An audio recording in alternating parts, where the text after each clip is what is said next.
Hey guys, I want to give you a quick tip. I get a lot of questions about our jigging, our one-pole jigging, and the reels that we use. We use a very cheap, inexpensive round mini reel. Very inexpensive, less than $20 from Bass Pro Shop. This one's actually metal, and we use this to jig with, to vertical jig with. The question I get asked is how I rig this thing up with my line. And I use braid. Anytime the rod is in my hand, I'm using braid, whether I'm casting, whether I'm jigging in dirty to dingy water. I'm sure there's lakes out there that are crystal clear that you can't get away with the braid.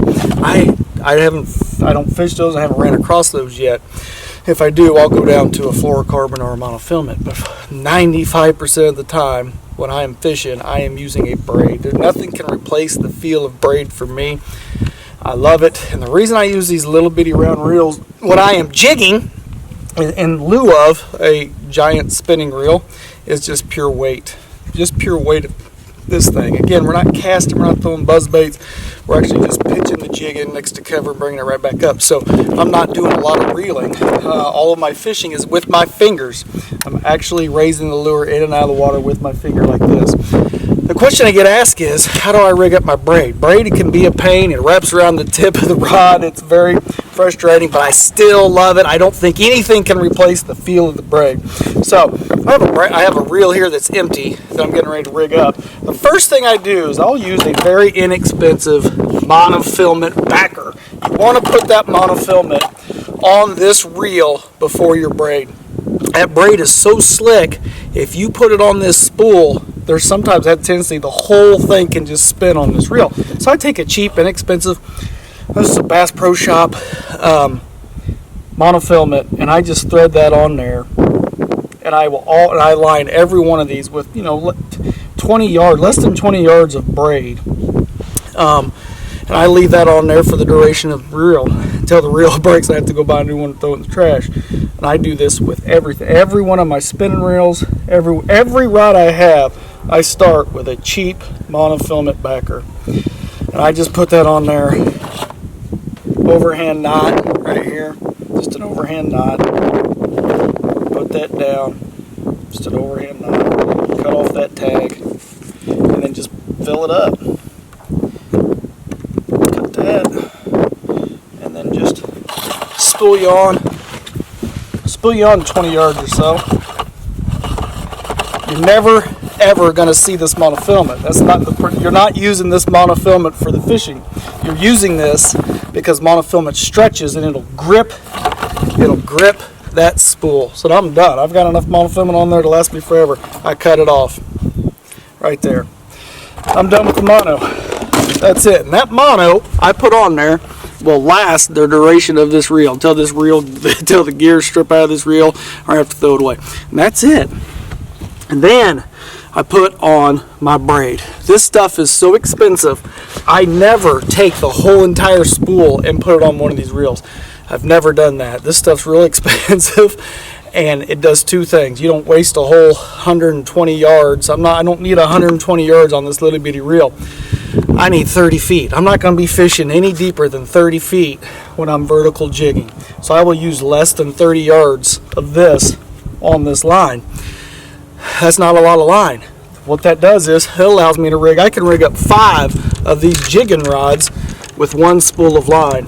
Having 30 yards of line on there, I cut, I retie, I put a new jig on. Eventually you get down to where you can see the monofilament.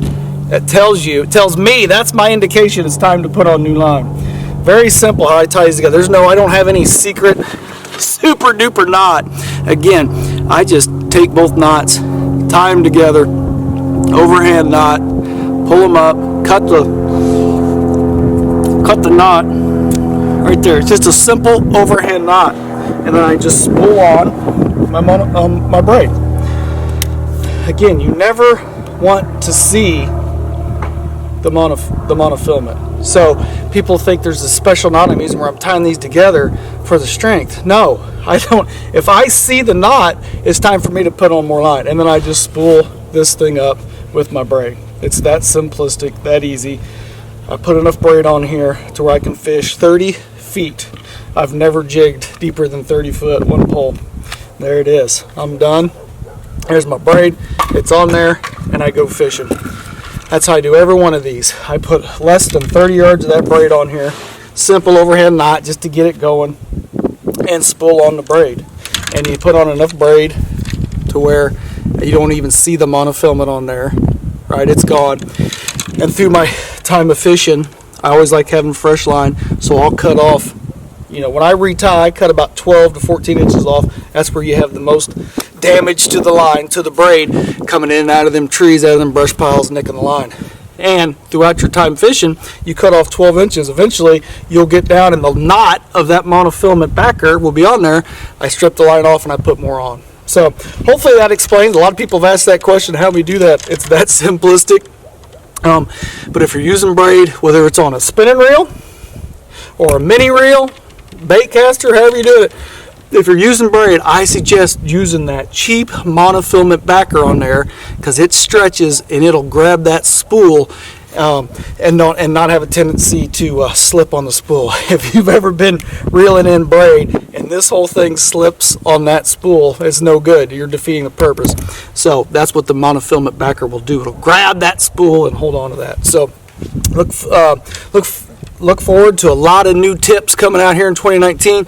We've got videos coming from all of our Bobby Garland Pro staff members. We're going to make all of them provide a tip, a technique, how they fish. So we'll be getting tips and techniques from North Carolina, Mississippi, Alabama, Illinois, all over the country from different pros this year in 2019. So I'm very excited about what's coming up. Videos are coming into me. We'll edit them. We'll get them up on Bobby Garland TV on YouTube.